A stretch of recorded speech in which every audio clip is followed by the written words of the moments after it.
Hey there folks, another week has gone by and boy was it another rough one for Sony.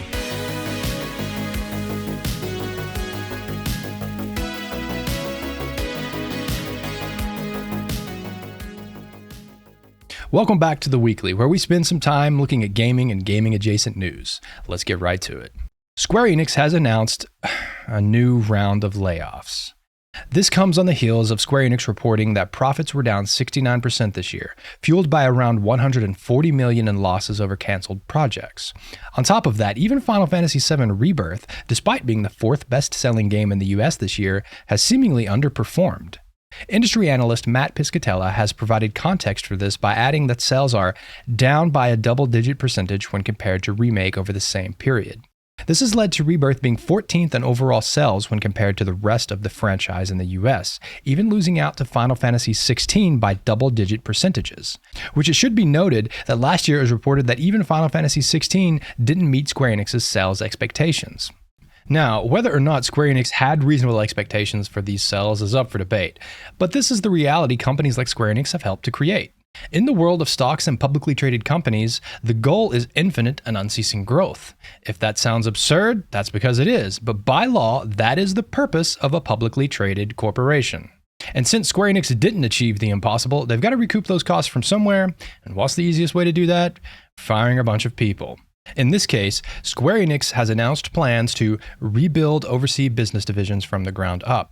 Company president Takahashi Kiryu will be laying off an unspecified number of staff in the EU and US branches. Reportedly, those individuals who will be losing their jobs will be informed this week, and it looks as if the company's IT, publishing, and indie games division will be the ones hit the hardest.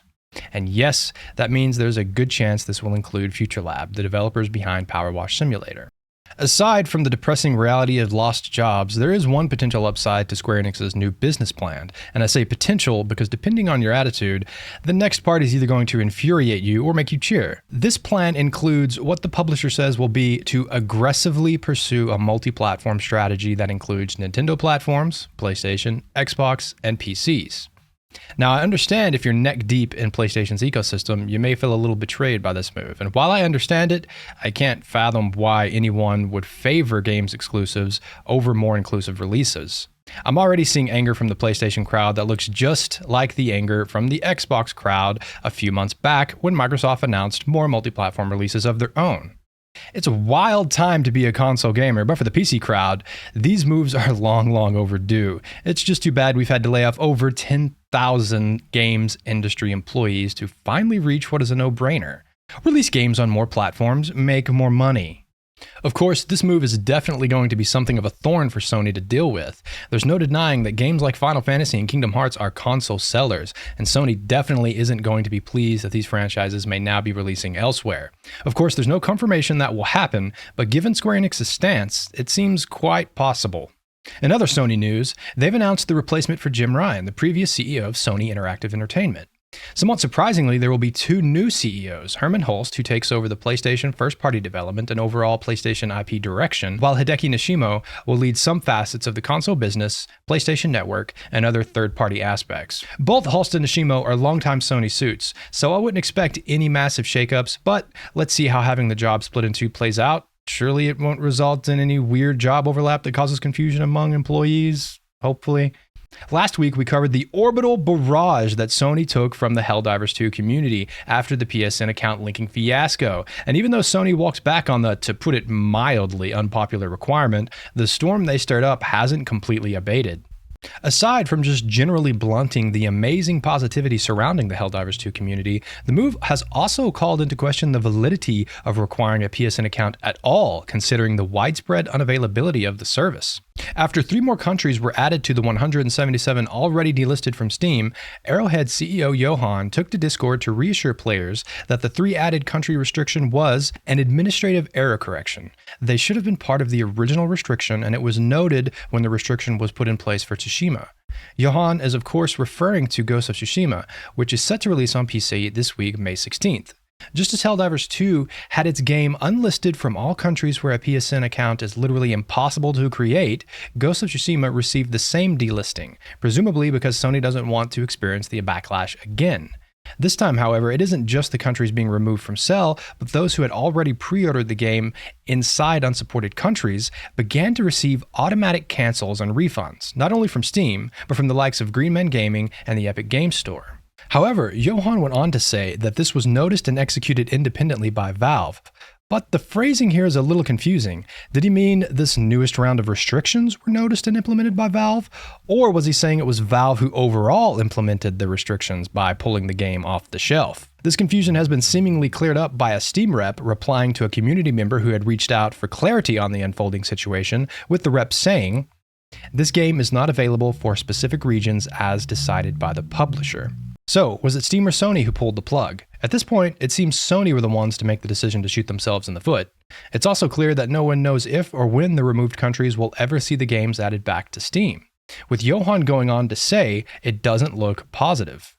Yikes. What a pointless and needless fiasco that will do nothing but harm both franchises. Sony may not have a competent PR department, but Arrowhead keeps on farming wins. After Sony backtracked on the PSN requirement, the Helldivers II community started to create mock-ups for a celebratory cape using the Steam review graph as a design. CEO Johan seemed to like the concept, and to that end, he tweeted this tease. So it seems like the Helldivers will be getting a new cape, which will almost certainly replace the popular Malevolent Creek cape that divers have been sporting ever since it was released in memory of the April Automaton campaign.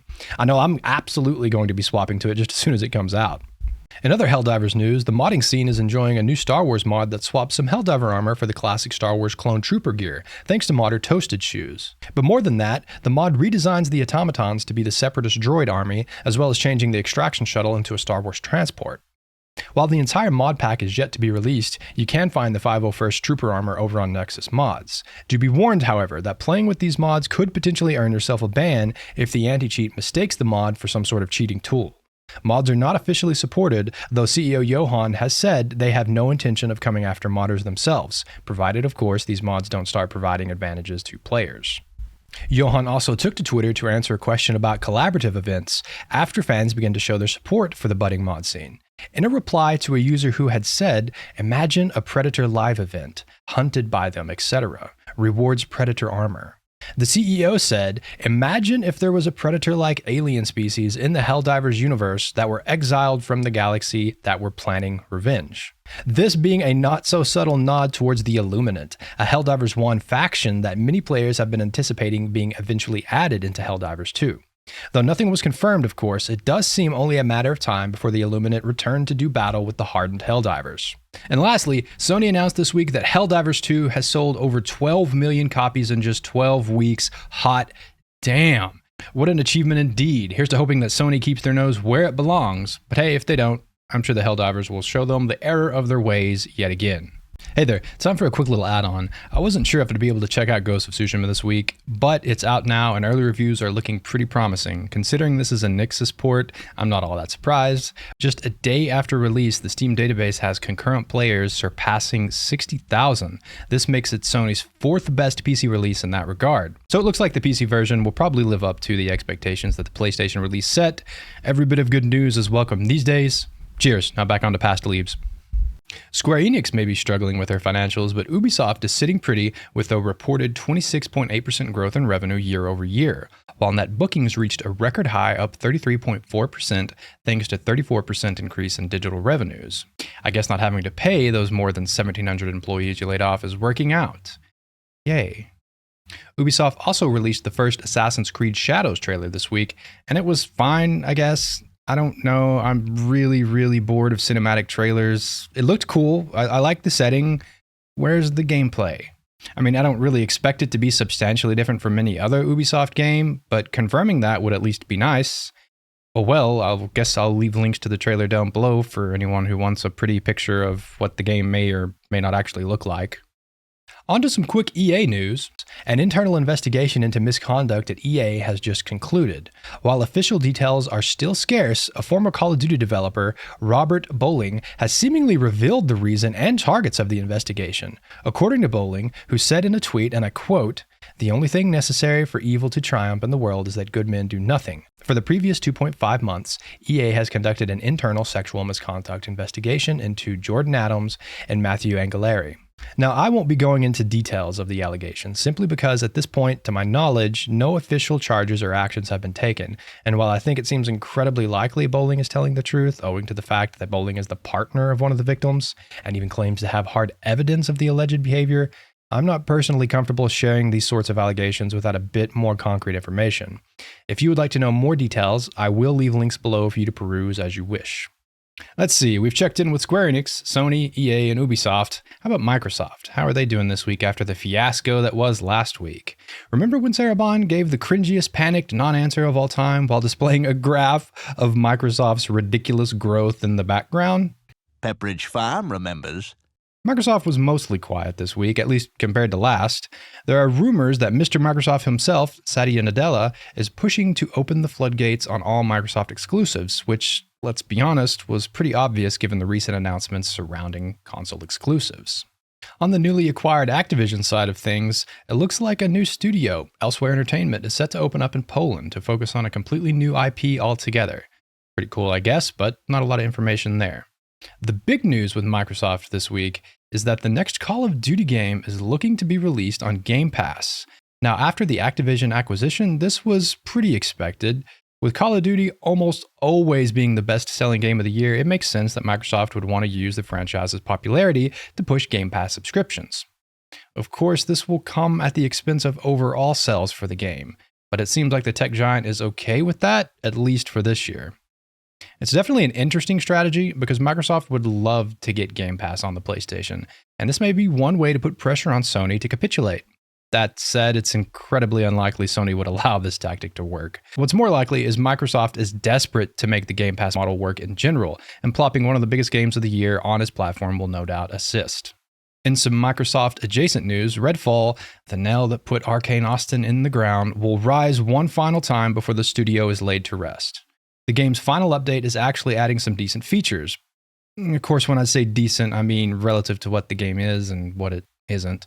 Offline mode, a revamped neighborhood and nest system, pausing, and then some additional features that'll be announced soon.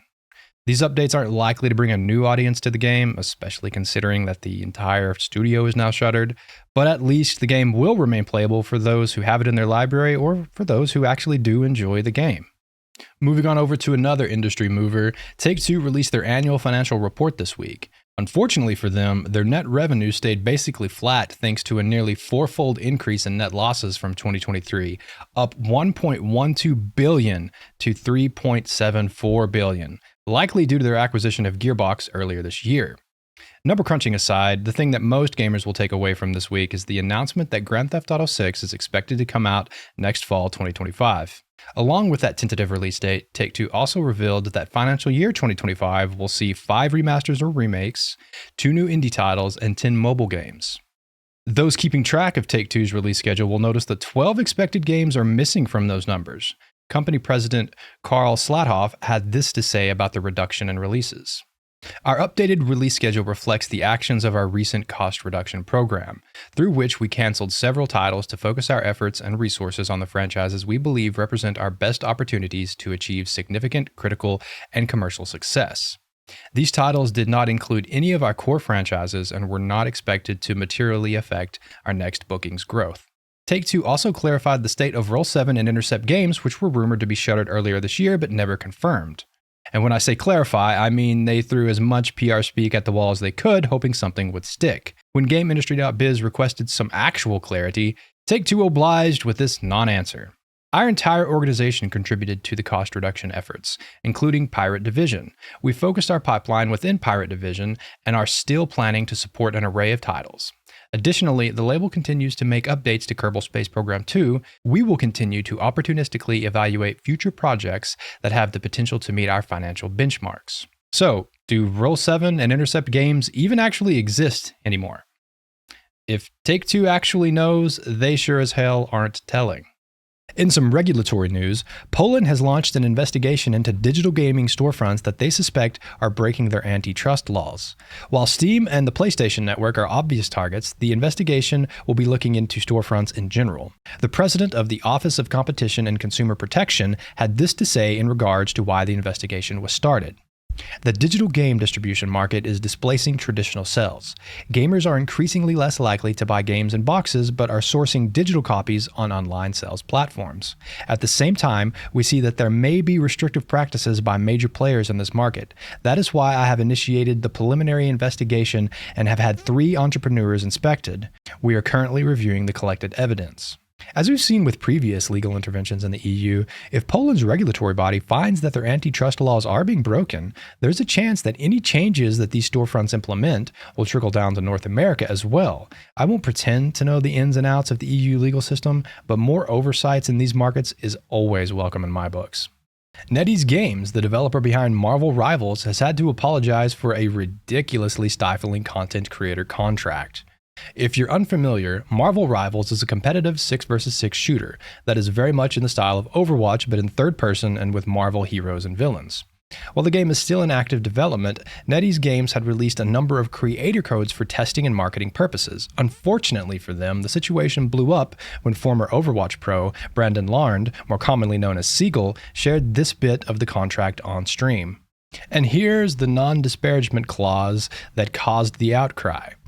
The content creator agrees not to make any public statements or engage in discussions that are detrimental to the reputation of the game. This includes, but is not limited to, making disparaging or satirical comments about any game-related material such as game features, characters, or music, engaging in malicious comparisons with competitors or belittling the gameplay or differences of Marvel Rivals, or providing subjective negative reviews of the game. I mean, what do you say to that? This is some weird schoolyard you can't say mean stuff about me nonsense. Imagine how insecure you have to be about your own product that you have a don't say mean things clause. Just nuts. Fortunately, NetEase Games responded to the situation pretty quickly, just hours later issuing an apology and promising to revise the contracts. So hopefully that's the end of this little blip in the game's development and all's well that ends well, but I'll definitely be keeping an eye out to make sure NetEase follows through with their statement. Over in Nintendo land, they have once again proven that lawsuits are for thee and not for me, as 2 more Joy-Con drift lawsuits are dismissed. You can't keep getting away with it! The hope of consumers ever getting a first-party Joy-Con that isn't made out of tissue paper and cheap cardboard are even more remote than ever. Yes, after 5 years of litigation that went absolutely nowhere, 2 more lawsuits have been added to the pile. Now, I'm not a lawyer, but taking 5 years to prove whether or not Nintendo's controllers are trash seems a bit excessive, especially considering the entire Switch console was developed in roughly 4 years. But hey, what do I know? I'm sure the litigation was 100% above board. I'm sure absolutely no manipulation tactics were employed to stall the proceedings until those bringing the lawsuit forward realized that they had no hope of recompense against the gaming giant. Score another for the international megacorporation against those pesky consumers and their desire for shit that doesn't break after 30 days. Remember a couple months ago when Warner Bros. Discovery just unilaterally decided to delist Adult Swim games from digital storefronts, despite the fact that the IP ownership of many of the games still remained with the creators? Well, in some rare good news, someone over at Warner Bros. Finally realized that spitefully destroying the pages and communities of games they have no more interest in is kind of a dick move. Duck Game, Small Radios, Big Television, and Rise and Shine will all fortunately be stayed this summary and pointless execution by having their pages returned to the creators. No word about the remaining games due for deletion, but any games with now defunct developers aren't likely to be spared. Speaking of not being spared, Player One Events, the long-running UK organizer of the Insomnia Gaming Festival and RuneFest, has seemingly completely imploded this week. An unknown number of staff have been let go, and rumors that the Insomnia Game Festival is no more have been spreading online. Furthermore, RuneFest, which was due to start selling tickets for their September 7th event this week, has been postponed with no further news. In a similar vein, Singularity 6, the developer behind the free-to-play life sim/MMO Palia, has laid off 36 or about 40% of their staff. Devastatingly, this comes on the heels of a 35% reduction in staff just last April. While the developer stated they do intend to continue to support Palia, with an overall 75% reduction in their staff, the writing is kind of on the wall, unfortunately. And finally, one more bit of sad news before we continue. Phoenix Labs, the developer behind Fae Farm, has laid off an unspecified number of employees as well as canceled some projects in development. In an all too familiar refrain, this comes just after 34 employees were let go back in December, and again a year ago in May when they dropped 9% of their workforce. Brutal is the only way to describe the games industry the past couple of years. Moving away from the abysmal state of the industry, let's take a look at some fun stuff. Dead by Daylight is celebrating its 8th anniversary this week by releasing an iconic Dungeons & Dragons villain, Vecna. Accompanying the Lich to the battlefield will be 2 appropriate Bard survivors, and the Forgotten Ruins map where players will find chests with gear that will help them take out the Undead King. And in a surprising move, Behavior Interactive revealed some news about 3 Dead by Daylight spin-offs. What the Fog, a cartoony action roguelite set in the Dead by Daylight universe, is currently sitting at mostly positive reviews on Steam after a surprise release. Project T will be a third-person co-op shooter set in an entity-controlled region known as Backwater, but it's still in early development. Finally, we learned the casting of Frank Stone will revolve around a group of teenagers making a movie in a small town. Considering this is being made by Supermassive Games, the folks behind the Dark Pictures, this could end up being another great little interactive movie/horror game just set within the Dead by Daylight universe. Star Citizen, the indie game with a quadruple A budget that would make Ubisoft blush, and a development timeline older than a middle schooler, has just released their biggest patch ever. Now, whether or not you're a Star Citizen fan, doubter, or just plain hater, it's hard to deny the impressive scope and advancements the game has made in the last 12 years. I'm still hopeful that maybe eventually one day the game will come out and that maybe, hopefully, it'll live up to the almost $700 million budget. Patch 3.23 is also very appropriately named Adventure Beckons, a slogan which will no doubt resonate with the empty nest millennials getting their first tastes of midlife crises. Because if you were 28 when Star Citizen was announced, you're now 40. If you were just graduating high school, you're now 30. Everyone feel old now? Good. So what's new? Well, the game's first native wildlife, a flying creature and a hound-like beast, have been added, as well as some hover bikes that look like a lot of fun, different ship modes for travel and combat, distribution centers that act as mission hubs, new maps for gameplay for the Arena Commander, and an updated 3D star map, first-person combat upgrades, tech and visual upgrades, and an improved new player experience, all combined to make this the game's largest update to date. Now, it's been quite a while since I last jumped into Star Citizen, but this update has definitely tempted me to re-download the game and see how things have been coming along. If you've been playing it this whole time, let me know if there's anything in the past few patches I have missed, because it's been quite a while. Another update news, Starfield finally has city maps. It's crazy that it took this long to receive such a basic feature, but here we are. The newest update for Bethesda's somewhat disappointing space RPG also includes modular difficulty settings, new ship customizations, visual upgrades, performance upgrades, and some quality of life improvements. If, like me, you're waiting for the Shattered Space DLC to drop before jumping back into the game, you're going to be waiting a bit longer, as Tart Howard revealed this week that the DLC is aiming for a fall 2024 release. So soon, but still some time away. In what many longtime fans have been calling Diablo 4's last chance, Season 4 has launched, and fortunately for the long-running franchise, reviews are in, and the general consensus is a thumbs up.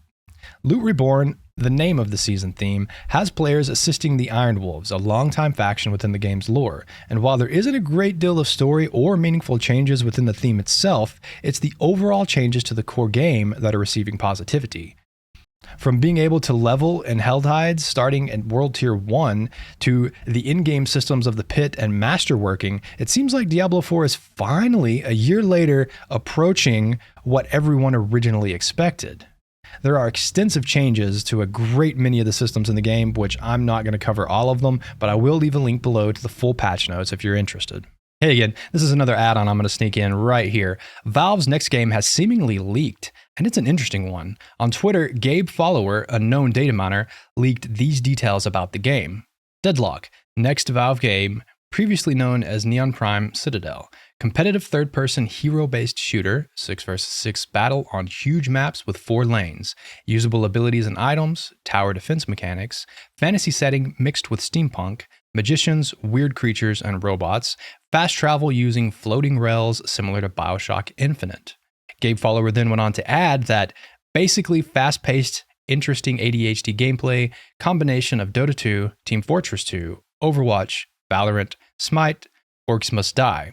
Hero design pretty much inspired by Dota universe. Main map references modern steampunk European city, a little bit like Half-Life.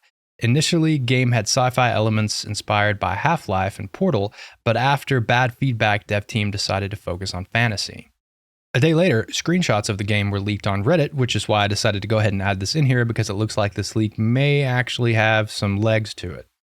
I gotta say, I'm not sure if this is the right game for Valve to be making right now, at least in this very moment in time. The competitive shooter genre is very saturated, and unless Valve can pull out some true magic, I can see Deadlock quickly falling to the wayside. But hey, if any company can come in and shake up a genre, I'd trust Valve to do it. Also remember that these are unconfirmed leaks, so take it all with a grain of salt. Anyway, back to old Leebs. Turning to some games preservation news, a topic that has had a great deal of support amongst gamers, but seemingly none from the business end of the industry. Surprise, surprise.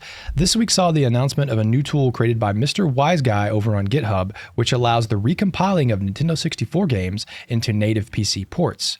Furthermore, this tool unlocks the ability to add modern features like higher frame rates, ultra-wide support, and even ray tracing if that's your cup of tea. For the less technically inclined, this is a big deal because the old way of getting Nintendo 64 games to run on the PC meant a painstaking and time-intensive process of completely decompiling the game's code. So obviously, having a tool that cuts out a good portion of the manual labor will drastically speed things up. And you can be damn sure Nintendo are eyeing this tool with vulture-like intent, but in this case, there's no carcass for them to ravage. Since Mr. Wise Guy's tool doesn't include any Nintendo code or assets, the company, who typically sues everyone that looks at them the wrong way, doesn't have a legal leg to stand on. Enjoy the sting, Nintendo. Now, this is a bit of an interesting one. Jake Solomon, the director of Marvel's Midnight Suns, very underrated game by the way, and lead designer of XCOM Enemy Within, is creating his very own new game studio, Midsummer Studios. Initially, this news really excited me because XCOM is a great franchise, and like I said, Marvel Midnight Sun really didn't get the attention it deserved. Yes, I know the story was a little but come on, it's a comic book story. Besides, the gameplay was fun as hell. Anyway, this isn't a Midnight Sun story. When I first saw this announcement, I was pumped to play some more XCOM-like games, but then I found out that the company's first game will actually be a life sim with a focus on, and I quote, player-driven narratives, allowing communities to share memorable moments that grow out of creativity of players themselves. Continuing on, Solomon announced, the best stories in games are written by the players. At Midsummer, we're making a life sim focused on the drama of modern life, where the players will write meaningful stories just by playing, and then share those stories with the world. If you have no idea what any of that means in practical terms, me neither. But I do like me a life sim, even if it's not the strategy game I was hoping for. While Solomon's description of the game wasn't the most helpful, when you take a look at another announced staffer, the shape kind of starts to take form. Grant Rodick, a long-running producer and director for Maxis Studios, specifically working on The Sims, will fill the spot of executive producer for the studio. So a story-driven Sim meets XCOM mashup? Weird, but hey, I'm here for it. And finally, Jeff Keighley's Summer Game Fest announced the 55 companies who will be taking part in the showcases this July 7th. All the big names are there, except for Nintendo, of course, who will also be holding their own Nintendo Direct this June. On top of Keighley's answer to E3, IGN Live, another answer to E3, will also be trying to take that crown in June from the 7th to the 9th. So, in a nutshell, June is going to be one hell of a month for gamers. Hopefully, anyway. If you made it this far, hey, thank you so much for watching. I want the final few stories in these videos to be silly, weird, or just otherwise interesting, but time was short for me this week. Instead, I'm going to leave you all with this amazing accessibility controller that was announced by Microsoft this week. The Proteus. A wireless, modular controller with interchangeable faceplates that allows you to essentially tailor the controller to meet your needs. Created by BioWave, the snap-and-play design is specifically for those with atypical needs. Now, right now, it's $255 for pre-order, definitely not cheap, and it's not due to ship until fall, but for those who are looking, this might be a fantastic gaming solution. On top of that, Microsoft announced more accessory support for the Xbox Adaptive Controller, including 12-button per USB port support, a hat switch, and a second stick. Insider builds of the firmware will be rolling out to all those in the Insider program in the next few weeks. but the public release is slated for sometime in midsummer or this fall. I know these kinds of controllers aren't for everyone, but boy do I love seeing these kinds of products being made. Say what you will about Microsoft, and there's a lot to say. But this kind of thing is fantastic. Anyway, that's all I've got time for this week, folks. I hope your week is great, and I'll see you then.